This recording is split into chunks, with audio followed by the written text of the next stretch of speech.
Assalamualaikum. Welcome to MD Sadekur Rahman. How have you been? Hope you are well by the grace of Allah. It's been a long time I'm here in front of you for some reason.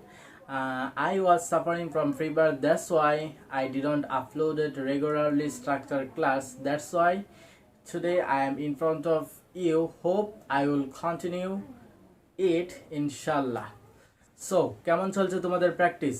Let me tell in the comment box. অবশ্যই আমাকে কমেন্টে জানাও তুমি কি প্রতিদিন practice করতেছো কিনা। So তুমি যদি আমার চ্যানেলে নতুন হয়ে থাকো তাহলে এখনই সাবস্ক্রাইব করে ফেলো and just press the bell icon. আর তুমি যদি আমার আগের ক্লাসটি না দেখে থাকো তাহলে আমি আই বাটনে লিঙ্ক দিয়ে দিচ্ছি, অবশ্যই আগের ক্লাসটি দেখে আসো যাতে করে তোমার এই ক্লাসটি বুঝতে অনেকটা সহজ হয়ে যায়। So without wasting our valuable time, let's start our today's structure class. আজকে আমরা শিখব কিভাবে আমরা খুব সহজেই একটা বাংলা বাক্য থেকে ইংলিশে একটা সিম্পল স্ট্রাকচার ইউজ করে কিভাবে আমরা একটা সম্পূর্ণ সেন্টেন্স তৈরি করতে পারি। তো আজকের structure is let's plus verb.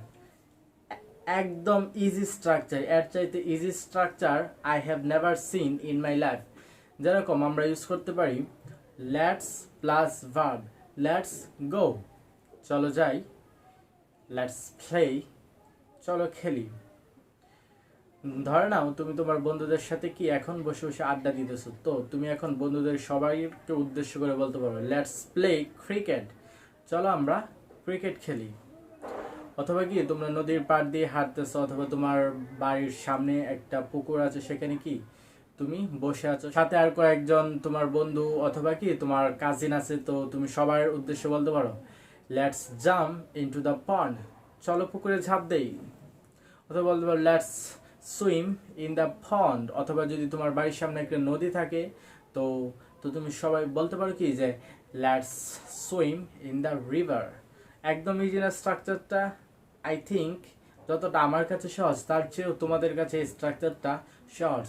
Let's plus verb, লেটসের সাথে তুমি যে কোনো ভার্ব ইউজ করতে পারো, একদম ইজিয়েস্ট স্ট্রাকচার এটা।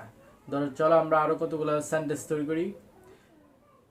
ধরে নাও এখন তোমার কি কেক খেতে ইচ্ছা হচ্ছে, যদিও এটা রোজার মাস, তুমি বলতে পারো কি লেটস মেক এ কেক, চলো কেক তৈরি করি, but will not eat right now, will eat eat after iftar. ইফতারের পরে আমরা কি কেকটা খাবো, এখন খাওয়া যাবে না, সাবধান, এটা কিন্তু রোজার মাস চলতেছে।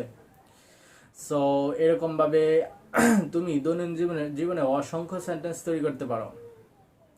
Let's verb, let's swim, let's learn, let's read English textbook, let's speak in English, চলো ইংলিশে কথা বলি, let's listen to the music, চলো মিউজিক শুনি, let's listen to the BBC radio for the purpose of increase my listening skills, চলো আমরা BBC radio শুনি।